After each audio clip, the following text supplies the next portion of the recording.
passing through the depths of outer space.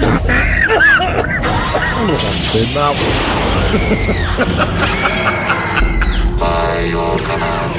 God damn you all to hell! Indeed. This is the Sci-Fi Podcast. This is episode... That's a good start. This is episode 40 of the Solar One Sci-Fi Podcast. Mike and Martin back with you for another week to talk about the world of science fiction, comedy, jokes, COVID-19, or anything else that takes your fancy. Hello, Martin. How are you? Well, I'm not too impressed with you. You did this now. Let me say what's going on, because this is something which is going to be a theme, I think, for today's show. This week we're going to be focusing on Star Trek Voyager, which is personally one of my favourite Star Trek series. And what I do at the end of each show, as regular listeners or viewers will know, is I try to put some music at the end. So I was looking for something to do with Star Trek Voyager, and I came across this individual on YouTube who, he's got some weird name like K3295 or something. He hasn't even got a name. You can't put comments on his things. And he's decided to create lyrics for well-known Star Trek theme tunes. He's done it for Deep Space Nine, and he's also done the one for Voyager. And I heard this last night, and I've remixed it a bit and made it a bit better. We're going to feature it at the end of the show. So just to warn you, I sent this to Martin this morning. I said, Martin, look at this. We're going to feature this. And Martin's sort of come back to me and said basically that I've ruined his life. Well, he's a basement dweller, right? Yeah. Right, he lives out with his mum and dad, right? There's no girlfriend, he's got no life, and he thinks he's a musical genius. He thinks he's a musical genius. He does. I watched it all. You watched it? I know. I mean, he started singing Next Generation. Whoa, pig, you know, this is the next generation with Captain Picard on the Starship Enterprise. It's just like that, and it is the most awful. Voyager in the Delta. You're coming home. Fuck off. I'd say if he were on any starship with me, he'd be ejected. To be honest with you, this is why I don't wear. I wouldn't go out wearing a Starfleet uniform, because it's not that I get anything against it, but a lot of people where I am would be into Star Trek. But he makes me embarrassed for liking Star Trek. This guy was that bad. I mean, have you ever seen a stereotypical science fiction fan in living in his mum's basement? And this guy, my God.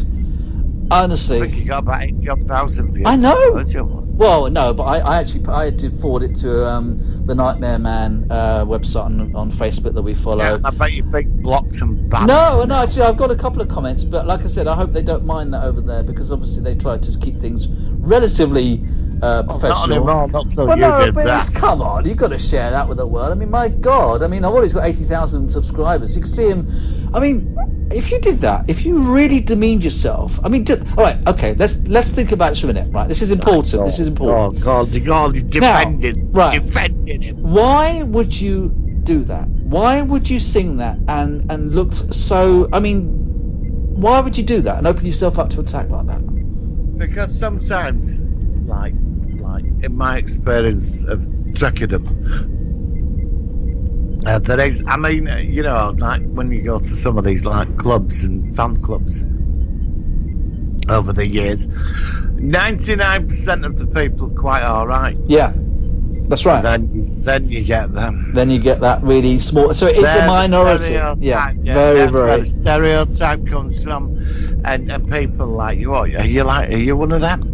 And you're like, well, no. The thing is, you see, most people when they see a Star Trek fan, they think they're like this twat, basically. They think we're all the same. Yeah, they do. And when you start, I mean, like I said, I went to my very first convention last year in Birmingham and saw all, and it was really, really good experience. And of course, most people are just ordinary people who just follow science fiction. It's what they like us to, are into it. But you get someone like this, Voyager in the. I mean, honestly, we're coming home. We're coming home. Saving the Okampa. Well, what it is, you say he'll have a massive ego on his own nerdy thing. No, he will. He'll have a massive ego. It doesn't matter. You can say to him, "Look, you made yourself look like a complete twat." Yeah, absolutely. Laughing stock. He'll think he's a musical genius, a prodigy. And people, I've fought against people. I've got Star Trek uniforms, and Yeah, I know. I wear them pride, and I'm cool, and I hang out with cool Trekkie people. I wish do Then you know you what? get I'm him. not confident enough to do that. I'd love to do that, and I respect what you're doing. I couldn't do that. I just feel I'd like to, but I've never met enough people in that environment to sort of like respect me for wearing that. Look, in every fan you get, look, in fandom you get them that are up their ass, right? Sure. And then you get them that think they own it, right? And they know more than everybody. And then you get them where they're just nice people that they like everybody. But of course you get like in a Star Trek fan group, it's very political because you get the leadership and all. There's like politics, but that's like in any group. But then when you're going down the social chapter of a Star Trek or science fiction group, you get him. They're normally a group of them sat on the table when nobody associates with them. They're there. And he's doing this for revenge against people like me. And he's doing it. He's actually poisoning the fandom franchise kind of thing, making us look. Well, I mean, like I said, but he won't say it like that. He'll think he's a musical what is he genius. doing? Look, can we just play about 20 seconds of his Next Generation one? Because I've not heard him sing that. Can I just try it? Just for 20 seconds. Then have you got your gun ready? Because okay. I've got mine. When you say stop, I'll stop. It lasts for 1 minute 47. I'll play it because I want to hear it. I've not heard this. I've heard the Voyager one, but I've just seen him coming up wearing a Next Generation uniform, looking all. And he's right. I'm going to play this, but you say stop, and I'll stop. Right? So here we go. So this you've been warned. Here we go. Oh God! Here comes the music. All I can see is a lamp at the moment. It's not even on screen at the moment. Well, he's got the grand entrance to do. Oh well, I've not seen that bit yet. This is interesting. Oh, here he comes. Oh, he's got a model of the Enterprise D. Oh, he's flying it across the screen as if it's like it's in space. Oh my God, what's he doing now? Space. Okay, you've got the usual intro. These are Oh, now he's flying the ship across again. So he's trying to do like he's making his own opening with the Enterprise flying by. Strange new worlds. Oh my God, this man. To seek out new life. He's had nearly 200,000 views on this one. Well, you can't knock him for that, can you? Comments are turned off. Oh God, here he comes. Star Trek: The Next Generation. We're trekking across the universe. Jean-Luc, Picard, Data Worf, and Troy. Why are you doing this? I don't know. Geordi LaForge. Star Trek: The Next Generation. He's singing out We're of trying tune. to see who gets there first.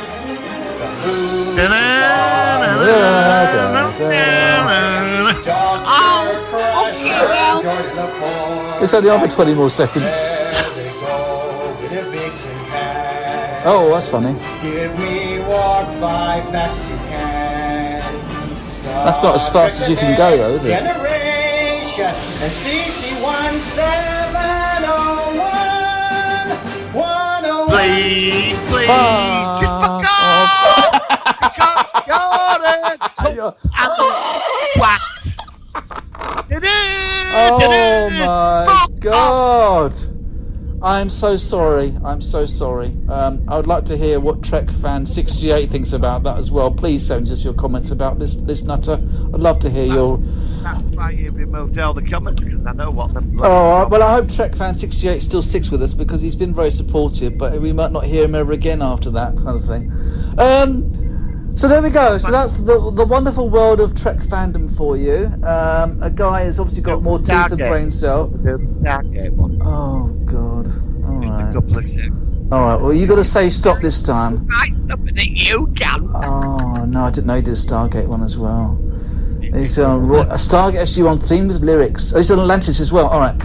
Look, please say stop when you want to stop this, because honestly, I don't lose what few subscribers we've got. Here we go. Because I want you to suffer like I did at 8:15 this morning with the first Professor cup of Q coffee. here. Hang on, he's talking. And this is my goodbye to Stargate SG-1. Goodbye. My favorite episode was the one where they first introduced the quantum mirror and Daniel that's a traveled good to one, an yeah, I like that alternate episode. universe. And this episode spawned a couple of sequels, which I also really enjoyed. So to celebrate the end of SG-1, I'm going to sing the theme Celebrate the song end. with Why would you celebrate lyrics the end of it? that were not written by me. They were written by, I think, Peter DeLuise and maybe Joe Malazzi. I'm not exactly sure. But thank you to whoever wrote these words. I did not write them. Like the bloody. So now I will sing for you Stargate SG-1, the theme song with lyrics. And I've only added a few lyrics of my own to. It must be really hard for you to do. From the cast. Good luck. Stargate. Oh God, this is terrible. No. Stop. Stop. Okay. I'll stop. No more. Just hang on. I can't turn it off. It's a great big world. It's a great big swirl. You can step inside to another world. I'm talking Stargate. It's a crazy trip. You can go. I can make this into a ringtone for you. You don't need a car or even a ship. With Imagine that going off in the bus. Now you fucking look magic.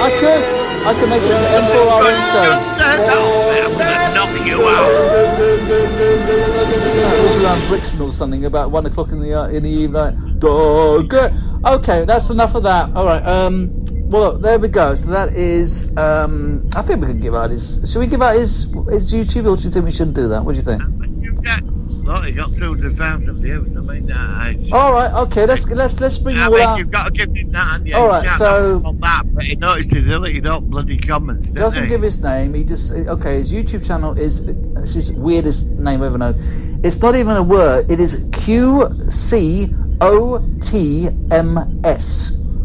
Quatmus. I don't know, but it's not even a word, and that's his channel. 200. No, he's American, I think, or Canadian. I don't know. You mean he's from the colonies? He's from the something like that. But he's not from South Sea. No, I know. I'm also. Yeah, I'm a big fan. Just of mate, we will have a British version of him somewhere. I was trying to think basically because I mean, unfortunately, I'm a person who cannot tell the difference between an American accent or a Canadian accent. And my friends on the old podcast said that there is a distinct difference, although I can't tell. I can't tell. I can tell the New York accent. I could tell the Southern Texas accent.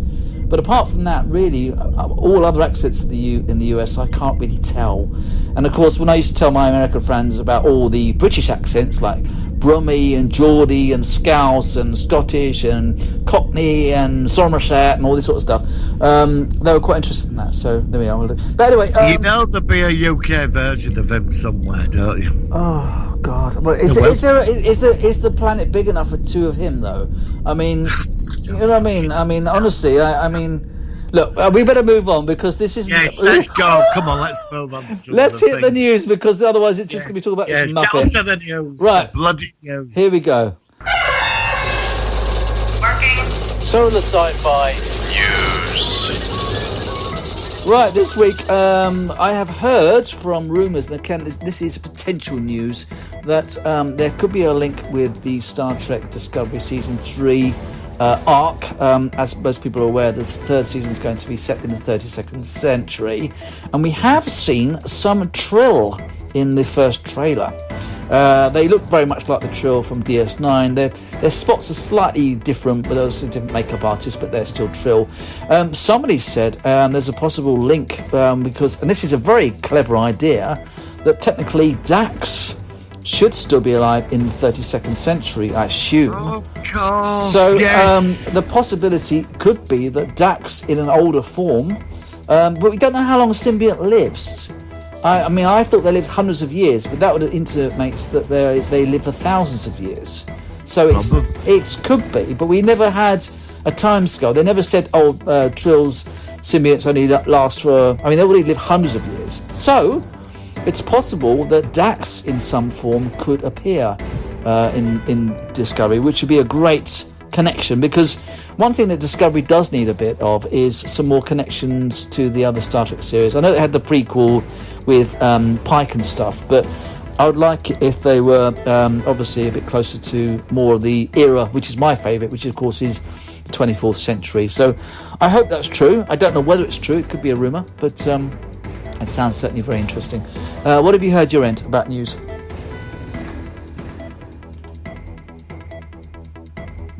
What Star Trek news? Any news? Oh, God. Voyager. Go on. Right, yes, I've got some. Good. What you got? Star Trek short treks, Captain Proton. Yes. Now I think it could work for a short trek. I mean, they could have Harry Kim and Paris back. I mean, obviously they're older, but then yay or nay? Are you bothered about it? Are you indifferent? What do you think about it if they were a short trek? I can read the article now. In May, we report. This is from StarTrekMovie.com. So this is a good source for all Trek news. Sure. In May, we report that Star Trek Voyager stars Robert Duncan, Matt Neal, and Garrett Wang were serious about wanting to bring back their Captain Proton holodeck adventures this week. Yeah. The subject came up again on their podcast, and there have been other developments that may add up to this actually having a chance. Captain Proton to the rescue again. Right. Okay. So yeah, it looks like they're pushing for it. Whether it'll get made, I don't know. Are you excited about it? How do you feel about it? Yeah, I love Captain Proton. I liked Chaotica. I wasn't that mad on it. I wasn't that mad on the Chaotica. I'm a big fan of original Flash Gordon. That's probably why. So you've got more of a link to. I mean, I did recognise that the androids or the robots and the rocket ships. I do remember because I remember as a kid I used to watch the old Flash Gordons, but that's about the limit of my knowledge of them. I've not watched them since I was about. But it's like back then they were all a bit over top. It were like fire up the death ray. It were always the death. Can I just say, so just slightly change the subject? I saw the most over the top film I've ever seen in my life, and it made Captain Proton look like it was a heavy drama. It was an Italian film. It featured the lovely Caroline Munro in it, and it also had Star Crash.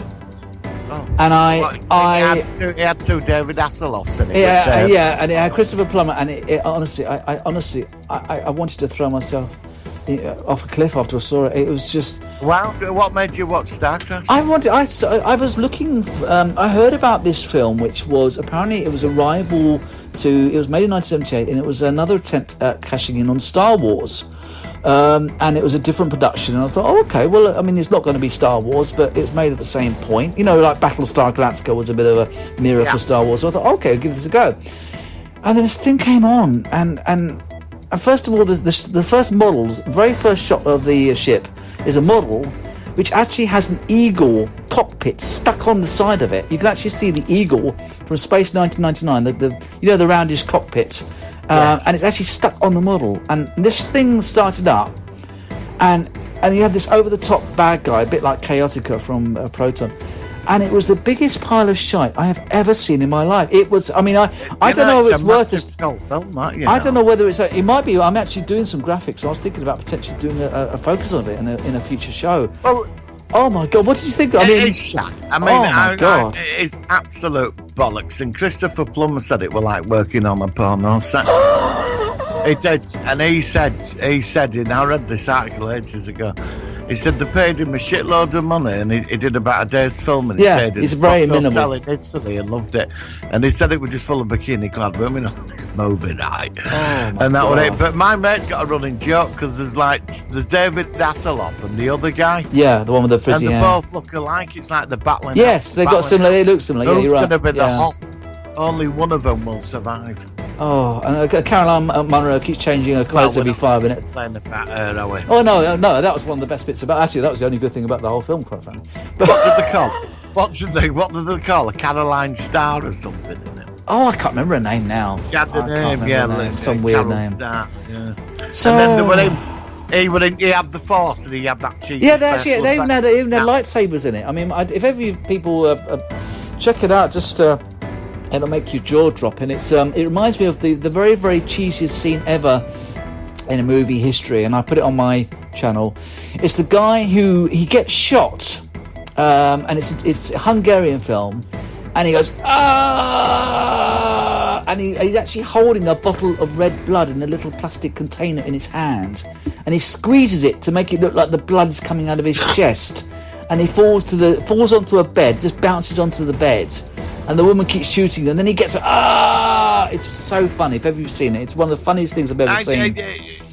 Before we move on to the next article, I will recommend. Have you ever heard of Star Maidens? No, Star Maidens. No. You're gonna love that.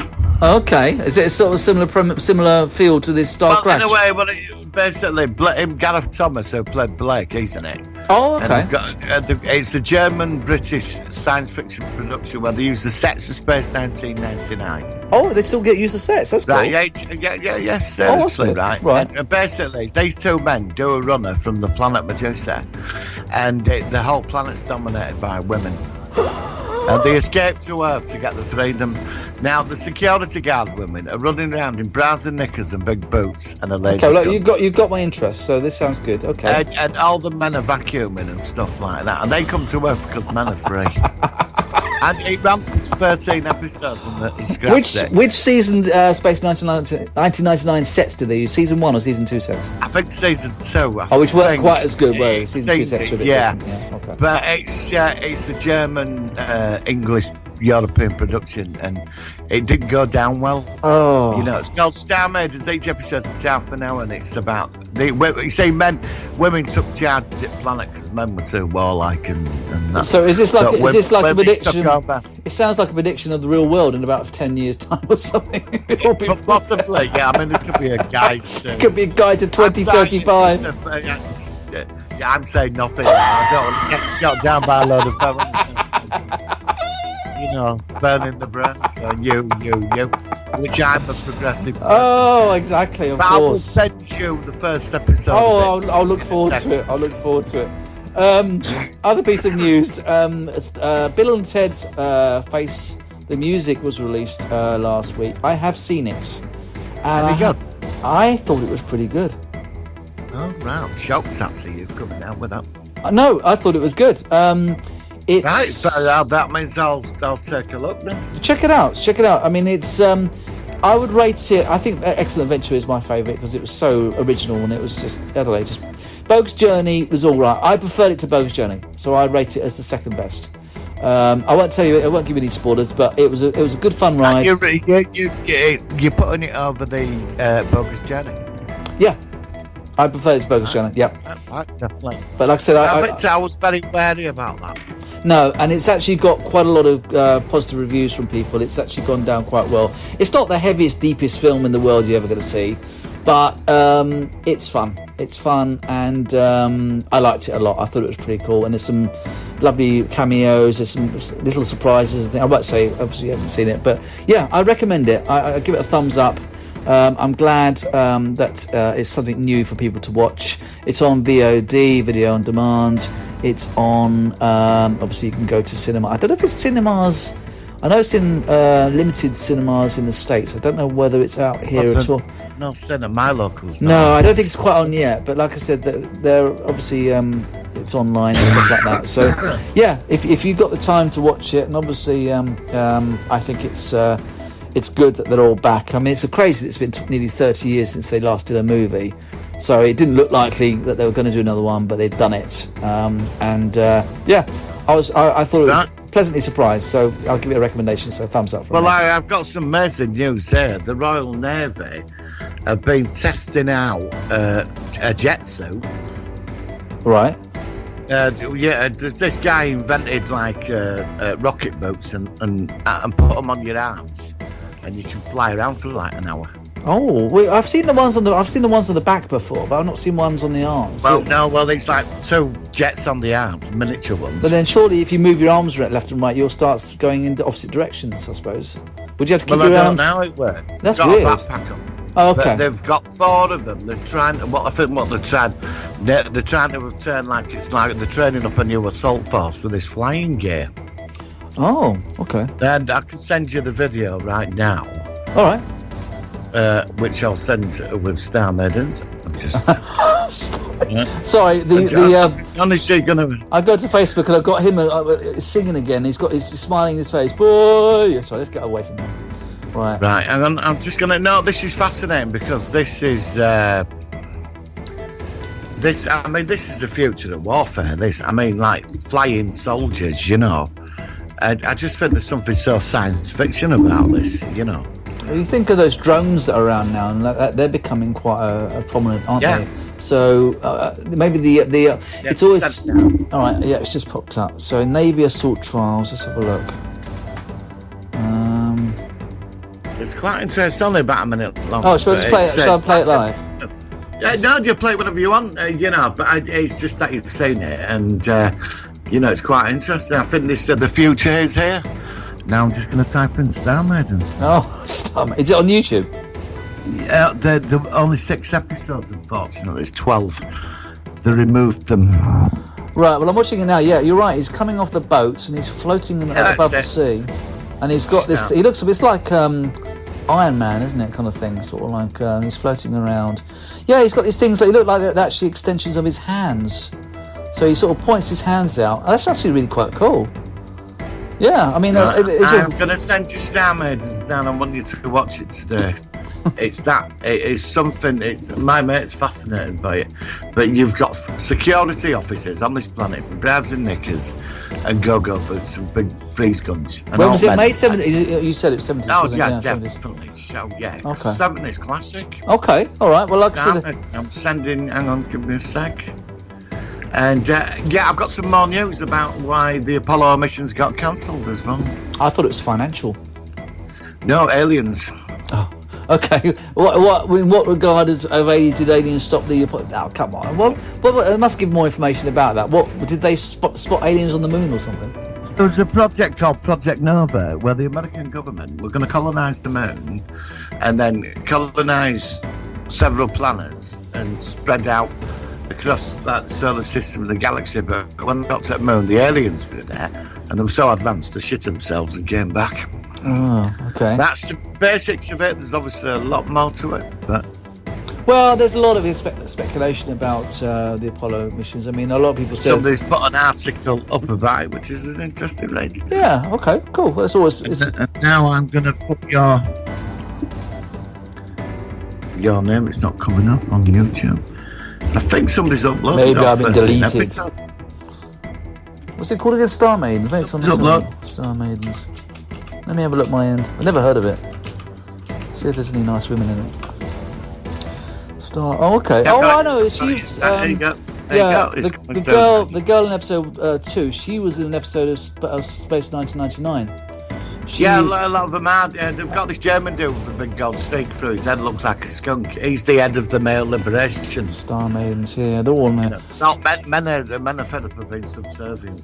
Okay. It looks quite good actually. It's complete cliche, like. Yeah, but it looks like it looks better than that god awful Star Crash thing. It's like 2000 MCMLXXV would be 1975. Judy Geeson, yeah, I recognise Judy Geeson. She was also in Carry On film. Carry On. Yes. She was in one of the later Carry On films as well. Gareth Thomas, Pierce Bryce. Who else is in it? Is there anybody else I recognise? It looks alright. Derek Farr. It does look like Space 1999, sort of like the model. Yeah, well, shots. they used a load of sets from 70s. They've even took stuff from UFO and Doctor Who. Okay. You'll recognise the consoles and stuff that. I'll give it a go. It's got the first. We could review this like next week or week after. Yeah. Star Planet. And what we could do is we could get our new friend in America, KS, whatever he's called, and we could get him to sing the bloody thing. Star Maiden. I don't know. They're so shaggable. So likeable. I better not say that. I'm sorry, I'm a progressive male. And I'm open-minded, and yeah. Well, if you're that, why do you keep?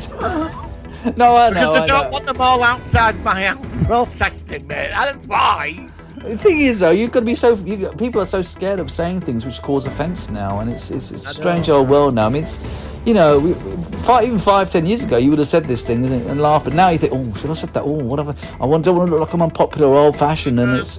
Progressive man. Oh, that's bloody ridiculous. I'm a new man. World's gone bloody crazy. I'm a new man, and that's why I'm a new man.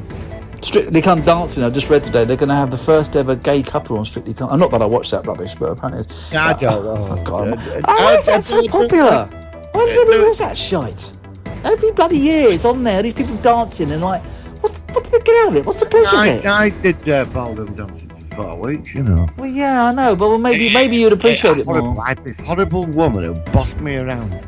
What do you do that for, if you don't mind me asking? I did the old fandango, the waltz, you know. Do you do the fandango? What, if you don't mind me asking, what made you have an idea of trying out? Was it just something you fancied doing, or was it something you recommended to you? What happened there?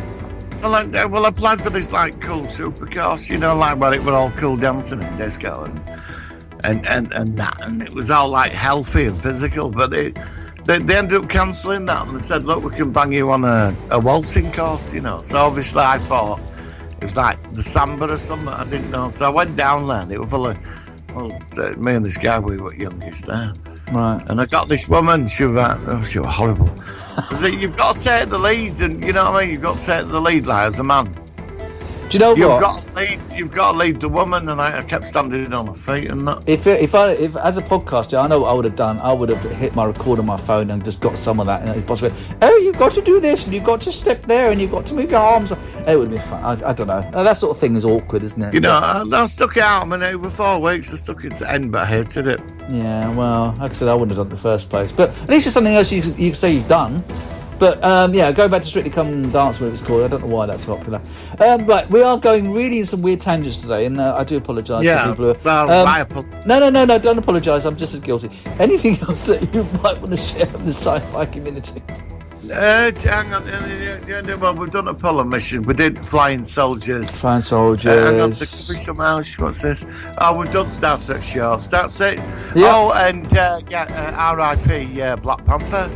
Oh, do you know what? I'm actually going to watch that. I've not seen Black Panther. Again, Yeah. hashtag Marvel I version. found out on Friday when I got back from Leeds. Yeah, he's apparently only 43, this guy. I mean, I don't know him from...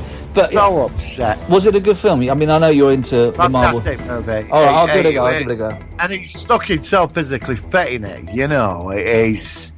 Yeah. You know, I didn't know. I thought, because I saw it on train, I thought, no. It was only released this film was only released 2 years ago. I mean, I heard of Black Panther.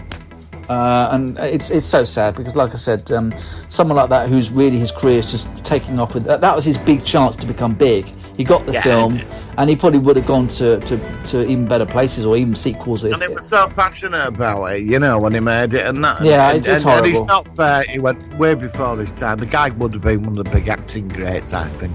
Yeah, I mean, he looked, like I said, he looked very physically fit. He looked certainly, you know, almost in his prime. So I'm sorry to hear about that. And like I said, I will try to watch the film in some ways just to see how but you're going to watch Star Maidens first. Oh yeah, Star Maidens, and you've got to watch Star Maidens. And you've got to watch The Mist. We've still got to do The Mist. Oh yeah. Yeah. I promise you, it's a good film. I promise you'll like it. Right, all right. I'm not talking about Star Crash, but The Mist is a really good sci-fi horror. I'm proud of you for watching Star Crash. Well, no, I want to try. I mean, I'm proud of you. I am very proud. No, but I was worried. I was thinking, does this seem so bad because I'm a bit older and a bit more judgment? It's not. I can go into an old Space 1999 or some of these old series, and there's still something good about them. But this Star Crash was like it was like Chinese torture or something. I mean, it's like it's just a porno without the sex, isn't it? Well, yeah, exactly. It's like sucking a toffee with the wrapper on, isn't it? It is. I mean, Caroline Munro running around the next thing nothing on for the entire movie. Totally impractical. Oh, I know. She kept changing her clothes every 10 minutes as well. It's like, what's she wearing now? Oh, she got black boots on now. Oh, it's yeah. So it wasn't all bad, was it? You know, I mean, Star Crash is awful. It's terrible. Well, I'm glad I saw it, but like I said, I didn't think it would be as bad as that, especially when I saw Christopher Plummer, and I thought, well, he's a good actor. Surely he must be some semblance of good in this film if he's in this it. Gray must have been down toilet for him to do that bad. Oh, I mean, it must have been. What made him do that? I don't know. I mean, normally actors don't associate themselves. I mean, he must have been, maybe he was short on cash that week or something. I don't know what it was. But, no. Well, he said he had a good time on set. Well, yeah, but it's only in about 10 scenes. I mean, 10 minutes of the whole film, and he's not in it much, is he? They paid him a load of money and put him in a posh hotel. Even David Hasselhoff didn't show up until halfway through the film. Well, that was before his night, right? Oh yeah, I know that. Yeah, and he looked younger as well. Oh, it's terrible. I noticed he don't mention that film, does he? No. I mean, yeah, but I mean, I don't anyway. want to talk about that. No, I know exactly. It's a bit like the guy on YouTube. I don't have any comments on my channel. Oh my god. We're going to play that at the end. I'm sorry. Now, right, I think we're done for this show. We're done for this topic. Are you ready for the focus? Are you ready? All right, here we go. It's the Solar Sci-Fi focus of the week.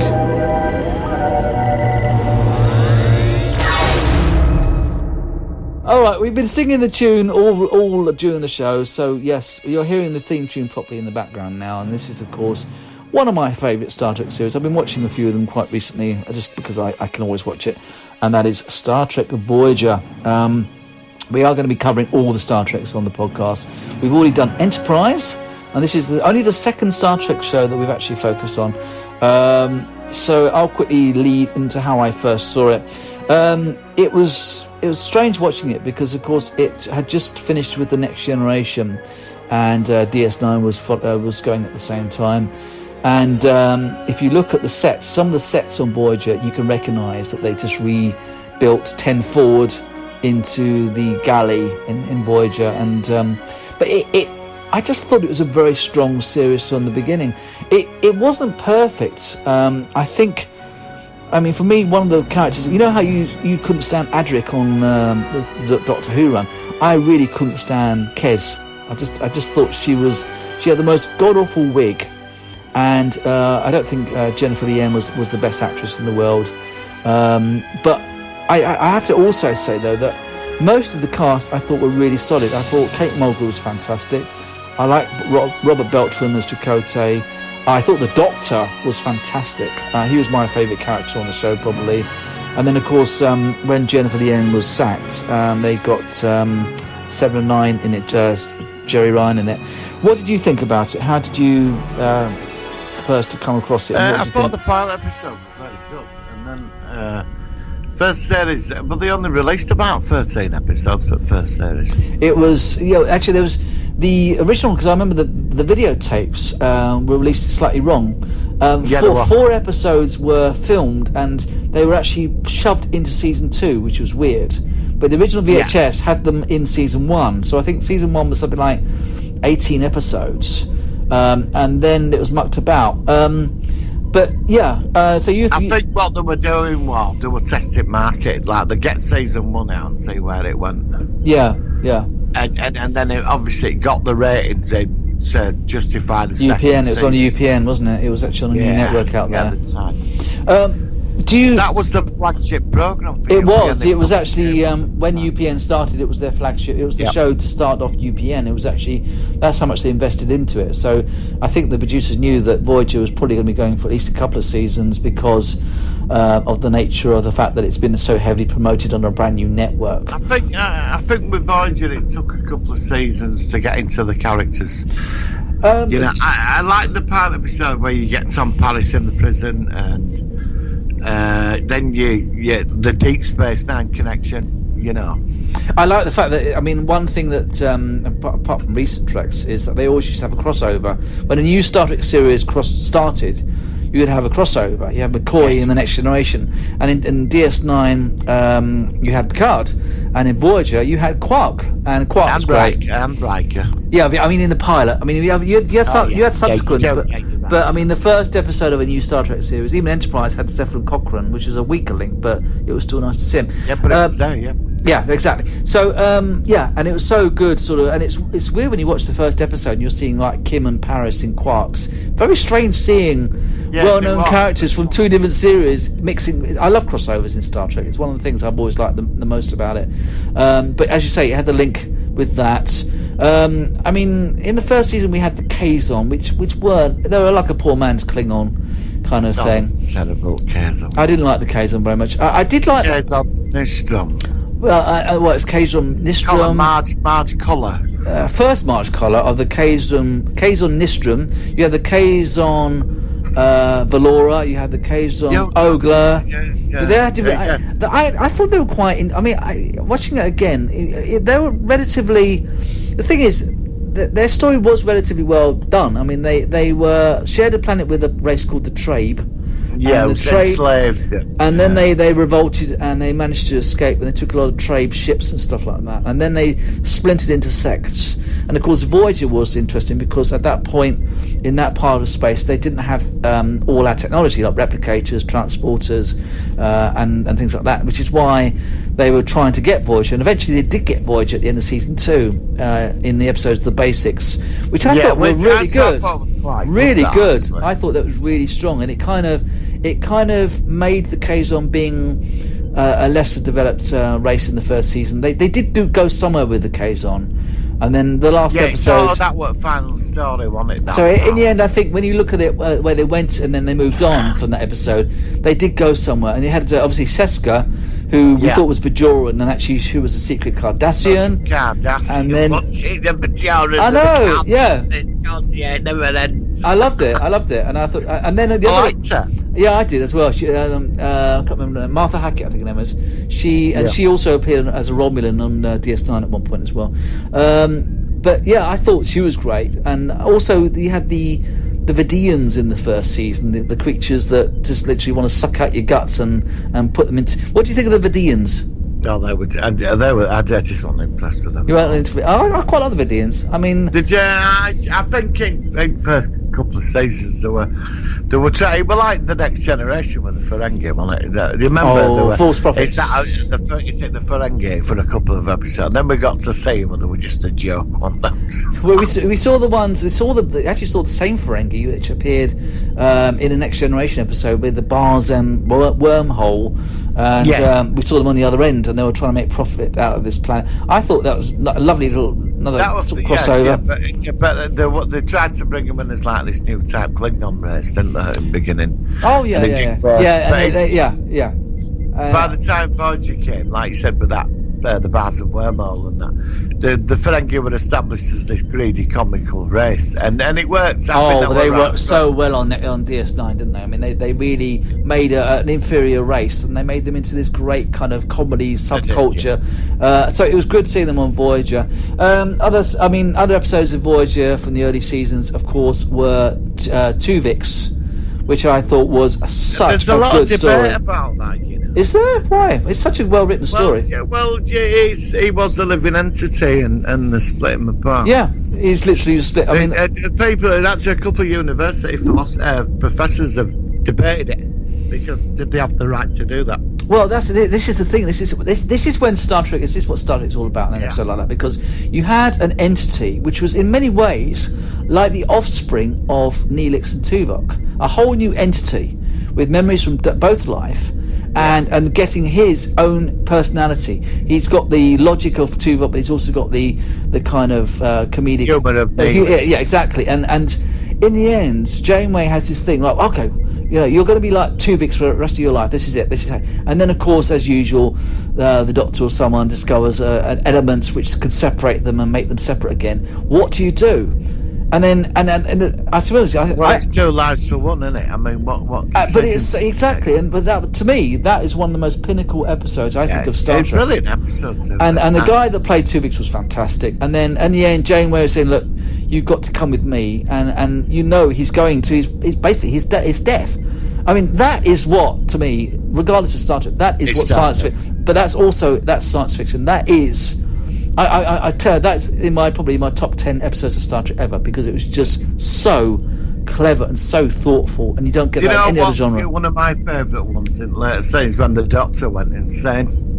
Because because from remembering he had where it sent him mad. He had a case where there's two people dying at one point, and he had to choose, and because of that, it was a problem with his algorithm. So he starts spiraling out of control. So they take away his memory, and then he encounters something which he thinks, well, I did this operation, but how come I don't remember it? And he starts to work out that information has been deleted, and he starts to recover it. And eventually they say, all right, okay, we'll tell you what happened.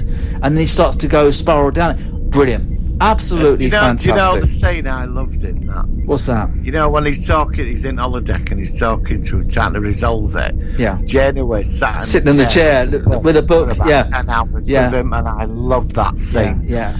And that said, everything about her character. But it also said just how Fine, much. yeah. It also just shows how much now he was regarded as an equal rather than just a program. And In the that first. was what was good Oh, about I loved Voyager. it. I know, I loved it. It was just And so they put good. up with his ego and rest of it. You remember that when he created the perfect family and they all started? I watched that one last Remember week. that? I watched it last. It was so funny. Yeah, where he's going, hello dear, I'm home, it's all wonderful. So the rest of the crew start adding in Yeah, realistic yeah. scenarios and kids are Klingon and all this. They can't Balana decides to spice it up a bit and make it more real, and then the teenage son is like this moody teenager with his Klingon friends, and then but then the girl hurts her head, and then she ends up like she's going to die in a hospital. I mean, some people say because she died, she's only a hologram, but then the Doctor's a hologram, so you can understand how it's. But I mean, there's so many strong stories. What other good stories? Well, there was the thing about through him that there was like this hologram movement was starting up. In the end of one Lifeline, episode where he writes a holo novel, and it gets released in the Alpha Quadrant, and then it sort of causes all sorts of issues, and in the end we find out that all the EMHs from all the other ships are now just working in mining colonies, and they're sort of chipping away at rocks and stuff like that because dilithium mines and stuff like that. And it's I've heard about this book. It's called Photons Be Free. I even remember the name of it. And it's like this underground movement, which in some ways could be similar to the synthetics in Picard. You could see some parallels. I loved it. I mean, what other episodes did I love? It was interesting because with all the characters you did get a lot of growth, but all the characters had some great times to shine. Except Harry Kim never got promoted. Yeah, but that was the running gag. That was the running gag. That was the running gag. And at one point, he does actually say to Janeway, he says, look, I've been an ensign now for 7 years, and if I had been back in the Alpha Quadrant, I probably would have been promoted at least once by now. And then she says something like, oh, isn't that a bit presumptuous, you saying that? And this is, so, and of course in the last episode, he's captain of another starship, so he does get there in the end. Other episodes I loved, Year of Hell, which was absolutely fan-bloody-tastic episode. That was it's so cleverly done with the time travel guy wiping out timelines. He's called Anorax, and he's played by Kurtwood Smith. I like Kurtwood Smith, and he was awesome. And the ship slowly just completely turns into complete shite. And the irony is when the jar with his wife's hair in it shattered, the timeline was restored. Yeah, but that was afterwards. That was just before Voyager crashed into the Krenim ship. But at that point, the hair disappears. But then and then the last scene, he's then back in the planet, starting to think about doing it all over again. So it's brilliant. It's brilliant.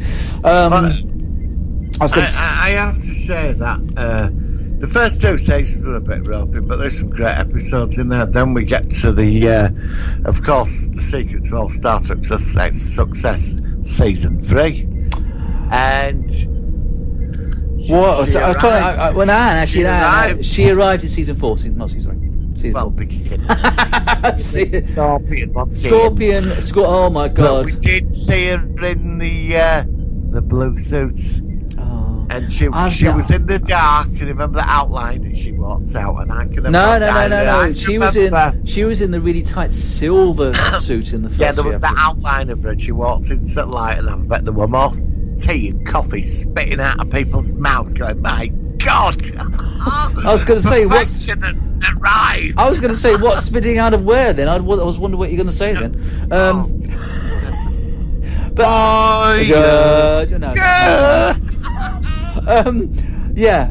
And of course then Kez was sort of like she evolved, and they got rid of Kez. You're totally pointless shit alien. Yeah. She can live for 9 years, and then they gave her super psychic powers, and then she come back as an old lady, and then all that got erased, and we forgot about her. I think also, I mean, you hear about what's happened to Jennifer Lien. Is it Jennifer Lien or Jennifer Lien? How do you pronounce this? Jennifer Lien. She were doing a lot of cartoon work, voiceovers, and then suddenly it all just fell apart, and she's like reading all these stories about her. And she's had terrible. She's exposing herself to kids, and she has some. And she's been arrested, and it's and every time I watch her now, you look at her, and she's fresh face. I mean, even though she was a strong character, and you just think about that, and it's just sad. But other episodes, remember Hope and Fear, when you had that really smart alien who says that they can get communicate with the Alpha Quadrant with the message, and they end up with the USS Dauntless, and they think it's a ship to get them home, and in the end, message in a that was this one's called Hope and Fear. Do you remember the Arturus, I think his name was, and he and they've got another starship, an NX-01A actually, which is a funny registration, and they think that they can get home, and of course it's all a hoax. It's not really a Federation starship. He wants to get them to go back to Borg space and have them all assimilated. That was a classic one. Do you know which was one of my favourites? Message in a Bottle. A lot of people don't register. No, I think it was in the second season.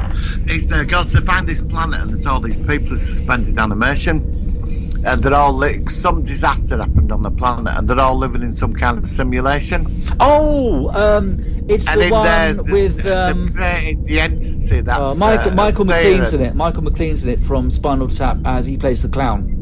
Yeah. I love that episode. It's totally evil and malevolent. It's like all the fears have created this thing, and when they all start, they connect up. They end up in there, and everybody, and he's evil. But do you know the scene? She comes in Janeway. Oh, I know. And then everything. Janeway, and she deals with it. She says, "I'm not afraid of you." And there's this standoff scene where, and she says, "Well, I fooled you. I'm a hologram." Within her life, and she says, without it, and he's go, "Well, I won't exist anymore." And she says, I know, and she says, I'm scared, and the scene it slowly gets darker and darker because his world is literally ending, and because what they do is they connect her brain to the network, but not her physical body. And so the clown doesn't realise that basically because she's not really in there, he's been fooled. And he says to her, that was very un-Starfleet of her. And then he goes, oh, drat. And it goes dark, and he got this really creepy music during the episode as well, like harmonica playing. Brilliant. I loved it. And what about that one, where that entire society almost falls apart? When Harry Kim wakes up in that machine where they're sending all the dead bodies, and he's the first. That's season one. That scared me, and he comes. It's all about the afterlife, and they think he's come back from the afterlife, and of course, and the girl, and they realise they just get beamed to this asteroid field, and of course, and of course there's a guy in there who's getting ready to go into his Passover. And of course, he's ill, and his wife is sort of saying, "Well, look, this will be better for the family because you're draining our resources, and you'll be in the next emanation." That's what it is. The next emanation. I remember it. Janeway did say that there was some energy, some neural energy or something which could explain that there is some kind of something beyond our reality. Which. So it was a nice thing where. I loved it. I mean, that again is. That's just we're already in the season 2, and that's some of the episodes in the first couple of seasons at that level. Absolutely. Do you remember Deadlock, where Voyager splits in two, and you got the Vidians again, but they're one ship. The Vidians lock onto one ship, but there's two ships, and they're trying to save each. And that's a classic. And in the end, Voyager. That's another great one. What else was in season 2? There's so many. Faces, where B'Elanna becomes split again, one fully human, one fully Klingon. That was quite a good one. Riker appearing in the Q episode, Q-less, I think it was. Q. Yes. That was pretty good. So many. But what about later seasons? What other episodes do you remember which stand out? I could talk about it all day. I'd say that the Borg did become the main protagonists. They did. They overtook all the other. Because the Borg went into quite right until the end, actually. Yeah. And we're on and off with Borg. I'm a big fan of Borg, but they did sort of humanise them a bit, and I didn't like that. They were experimenting. I think you're right. I mean, I'm okay with the Borg as they were. But I think if they'd done any more, it was all right. What about the Hirogen? They were a bit sort of hunter. I mean, they're okay. Do you like the Hirogen, the hunter aliens? On and off. I like the episode where they were being hunted by holograms. I like that. Yeah, there's a two-parter where literally they've taken over. Yeah, that was a good one. And and Species 8472, which they started off good, but then they made them sort of like humanoid or human. Yeah, you mean when they were all pretending to be human? Yeah, on Starfleet Academy. That was all a bit. And then they said, well, if you want to stay for a couple of days and relax, like, oh, come on. Yeah, that was sport then. It would have been that it had potential, but that killed. Yeah, that race that defeated them because they started off as such a even more powerful than the Borg, and they were just lads. And so, with Dick Space and all that. Yeah, fantastic. Yeah. What are other episodes? The Q. I loved it when Q was trying to give. Do you remember the crazy hologram, the one that was and? Oh yeah, with him and Torres. Yeah, and he hated and he was trying to kill Torres and like that was a good one. What about Timeless, where we see Voyager get home, but they got the quantum slipstream drive and they're ready to go home. And then it all goes wrong, and we see a future where Voyager crashes into a mountain planet. Oh, brilliant! Oh my God, I love that episode. And Geordie LaForge is on the Captain LaForge of the yeah. Starship Challengers there, and that's a great one. And yeah, I mean, Did you like the two-parter where they go back to the 21st century, 90s? Flashback, I think that's called. Chrono Works. Yeah, it was good. Yeah, and the Doctor gets his mobile emitter. Yeah, Henry Starling. I know Voyager so well that I know all the fantastic Henry Starling. Yeah, that was really where all one. Computer technology came from the future. Yeah, and the whole future in Star Trek is created by Henry Starling with the ship crash. Yeah, I love that episode, and that also just explains some of the discrepancies, like the what's the war with Khan? Eugenics wars, I think it was. Because that was supposed to happen in 1996, but then that changed. So yeah, I mean, look, I loved it. What did you think to the Q Continuum when we finally got to see it? It was all right. I wasn't as impressed as perhaps I would. I liked the very first episode with the Q that wants to commit suicide. Yes, I thought that was good, Quinn, and I liked. But I wasn't quite as. I mean, we saw representations of the Q Continuum which would fit our perception. It was all right. It wasn't. I like the thing of the road through the universe. Yeah, the first one was great with Quinn, but I wasn't. The subsequent episodes with Q, I wasn't so into. You know, the one with the other Quinn, and then they have a baby Quinn, not Quinn, baby Q rather, and then we see Q, and we see Q as an adolescent teenager, played by John Delancey's actual real life son, which was quite cool. Yeah. But yeah, I mean. I loved it. I mean, I love Voyager. I mean, I think we'll wrap this up quite soon. But how did you think it finished? Were you happy with its ending? I loved the. I was just about to go on to that. Actually, I loved the final two-part, but I was hoping to get home by episode 20, and then there'd be two wrapped up too quickly. Where they go back to the what happened afterwards? Yeah. What's all the two-parter to 20? Yeah. And then 21 and 22, it's just them simulating back on Earth and what happened. You know, just an insight. It finished too quickly. Yeah, exactly. It just literally, Janeway says something like, "We did it," and then Tom Paris and B'Elanna are just about to have a baby, and then you just see the Federation Starfleet meeting them, and they fly up towards Earth, and that's it. And it was a rushed ending. And that's probably one of my main criticisms of the thing, because you need to find out how because obviously they've got Marquis on the ship, which of course were illegal fighters, and then of course you've got to see what happens with 7 and 9, because now she's home, she doesn't really particularly want to be in the Alpha Quadrant. Janeway, and obviously we do find out some things now through subsequent things. Obviously Janeway got promoted to Admiral, 7 and 9 became this kind of warrior thing in Picard, but you don't know about any of the rest of the crew, what happened to any of them, really. No, and that's what I'd like to know, you see. And the aftermath and the Dominion War, where because it's only about a couple of years after the war ended, and of course we've not seen anything since DS9's last. But it was still a great show. Also Equinox, the episode Equinox with another Federation starship, that was a good episode as well, with Captain Ransom. Do you remember that one? That was so many. I felt right sorry for him, really, because he was just stuck in a situation, and he was in so deep, wasn't he? And he was in a smaller ship. We never found out what happened to the crew that were on Voyager. No, they was never answered. I would have liked to have seen I thought they were. Come back. Yeah, I mean, in the end they said, right, you'll just be crewmen now, and that's it. We never saw any of them again. So, Yeah. but on the whole, though, I would just say that Star Trek Voyager is definitely one of my favourites. I love the series. It's one of the best Star Treks ever made, and It's I wish so why good. can't they go back to making it like that I again? know. I know. This is the problem. Like I said, I mean, I watch these episodes, and 90s Trek is my favourite era for me.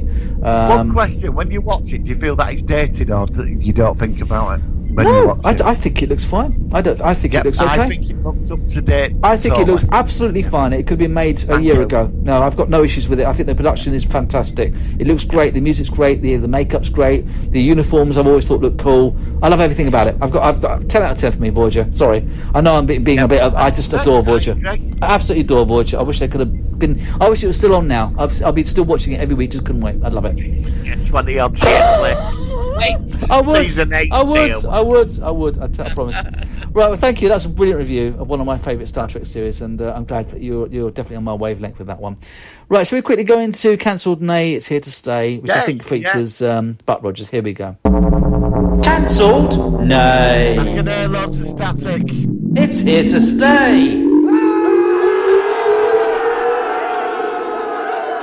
Okay, let's. You take the lead in this one. What do you think would have happened if they'd have made a season 3? Do we have to, I suppose this includes season 2, doesn't it? Yeah. Well, unless you want to make it an alternate season 2. No, the rules, it's got to continue. Yeah, it does normally. Yeah. Okay. Right, they're on the search. They found the lost colonies of man. Buck shagged everybody since they've been out there. They get called back to Earth, searcher, because they're calling all the big ships back. The Draconians have attacked Earth. Sort of done a lot of damage. Buck gets back to Earth, it's searcher. They get the fleet together with the Defence Directorate and the other worlds, and they launch an attack on a Draconian weapons facility. Buck takes it out, he gets caught when he gets shot down, ends up shagging Princess Ardella. As you do. Manipulates, ends up killing her father, Emperor Draco, takes out the Draconians' main weapons complex, and then there's a big assault by Wilma Daring, and starfighters take out it all, and the Draconians retreat. Then Buck ends up doing more missions for the Defence Directorate and shagging his way across the galaxy as usual. As you do. And then finally, he decides Wilma gets a bit jealous and they get married. And Princess Ardella has now become a nice person. Yeah, but don't you think Buck would have caught some sexually transmitted disease in season 3? For God's sake, look, he's Buck Rogers. They don't. He's immune to all that, right? He's Buck. So he's got super immune response, so he can't get anything. Well, Dr. Ewer gives him a pill. So he won't get any cock rot or anything like that. Well, no, he don't. He gets the 20 sex pill. It's like, and is this revenge for the toilet thing? No. Do you know what I mean? So anyway, Buck shanks his way across the galaxy. Yeah. Saves the Earth every way. The Draconians have been forced to make peace. And he gets married to Wilma Daring, and they all live happily ever after. They have mini Bucks as well. Well, I mean, it didn't really go beyond anything than that, did it? Really? I mean, I love Buck Rogers. Well, yeah, but you think about talk about Voyager with some of these wonderful, deep, really intelligent stories, and then you think of Buck Rogers in the 25th century. They're not exactly on the same page, are they? It did. I mean, every week there were more women throwing themselves at him than anyone else. Yeah, well, that was a good bit about it, though. At least and all the villains were so up their own backside. He used to turn up and take the piss out and beat them all up. Yeah. And you had Hawk as well, didn't you? That bloody Hawk. Oh, not him. The bird. The Birdman. Well, Hawk's like his sidekick, isn't it? He's like the faithful, loyal sidekick. Well, all right, I didn't want to mention it, but Hawkman, right? Well, they both fight crime across the galaxy, you know. Okay, he gets married to Wilma. Yeah. All right, then Wilma gets killed, right, by an arch enemy, right, from the past of Buck Rogers in the 20th century. His arch enemy, his returned or whoever it is, right? And Buck goes across the galaxy to hunt him down and kills him. And then he ends up getting married to Princess Ardella. So if and they becoming the emperor of the Draconian Empire and brings peace to the galaxy and has loads of little Buck Rogers, and Birdman gets married to Bird Lady. Well, I was going to say, I mean, what if Hawk got married to Wilma, and then they would have half bird, half human babies, wouldn't they? So Wilma's not going to give Hawkman much. She's into book, isn't she? Why is she going to? So Wilma's like doing Birdman. Well, maybe because Buck's got too many sexually transmitted diseases. So she feels safer with Hawkman. And Dr. Hugh, well, he's still the stick his head in a bottle because he's like, I don't know, he's still. Well, he is saying Dr. Hugh becomes like a head computer thing, and he becomes like president of the. Is that the tall one? Is that the tall one with the long arms, the long neck? Yeah, him in Long John. Yeah, because he had. Long Johns. They had. You remember Long Johns there were? Was there? I can't remember now. White tight super cloak, like white pants. Oh, I thought you meant the robot. They had Dr. Theodopoulos, I think, which is the thing. Dr. Flopodopoulos. Flopodopoulos. Well, he gets traded at computer. Oh, I can't remember all the names of all the characters. They change him for an Xbox, right? Oh yeah, well ZX 48K. And Twinkie meets the lady Twinkie as well, and they have little Twinkies. But I mean, where can you go with Buck Rogers? I mean, the time making it mystified by. Let's look for the lost colonies of Earth. It lasted 10 episodes, 13, and it got cancelled. Yeah. But the first 24 episodes, which they're all enjoyable, but it's Buck. Well, we'll have to do a proper review of it. We'll do a it? proper review in a future show, I think. But yeah, I don't know. That's where it got. Well, he saves up in the Galacticero, and he's fighting crime. And he ends up marrying her into Conan Empire and brings peace to the galaxy, and everybody lives happily ever after. And season 3 is about the son of Buck Rogers, Fuck Rogers. So we'll get that. Sounds like a triple X, yeah, it's like a triple X. Well, I don't know. I can't. I think, quite frankly, any possible tangent or of idea, I think you've covered. Thank you for that. I think that was a good one. Well, yay or nay, there you go. Yeah, exactly. But like I said, I can see why it wasn't renewed for a third season. Let's just put it that way. Right, I think on that note, we shall say bid adieu for this episode. Another really fun one. I think it's time to leave with a song, Martin, but I just think... Oh, I know what we should play. This song I've remixed from this man, this K4298, whatever his name is. You fully remixed it? I got his audio because he just played a tape with the Voyager in the background. I remixed the Voyager completely over the other one. I added some reverb to his voice. I even reduced the hum. So this is a more professional version of his wonderful lyrics to a well-known song that we both know from a great series. Martin, we'll be back next week. I don't know what we're going to cover next week. You mentioned something, but we'll have to see. And we'll leave you with this, and we'll catch you next week on the Solar One Sci-Fi podcast. Martin, I'm very sorry. Yes, take care, buddy. I'll see you all next week.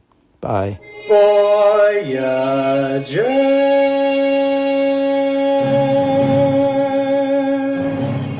Voyager, please come home.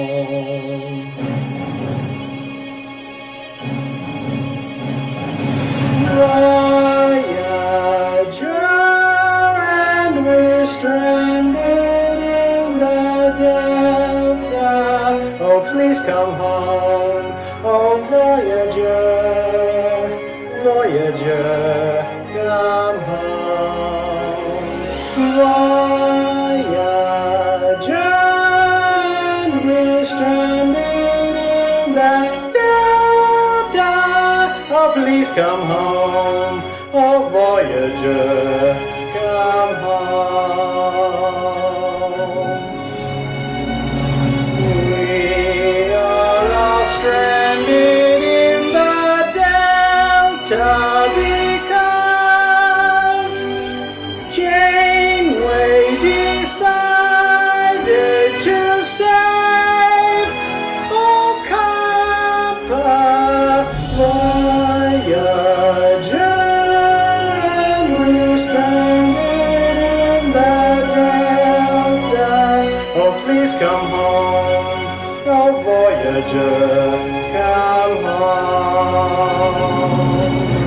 We are all stranded in the Delta because Janeway decided to save Okapa. Voyager, and we're stranded in the Delta. come home. Oh, Voyager, come home. Voyager, please come home.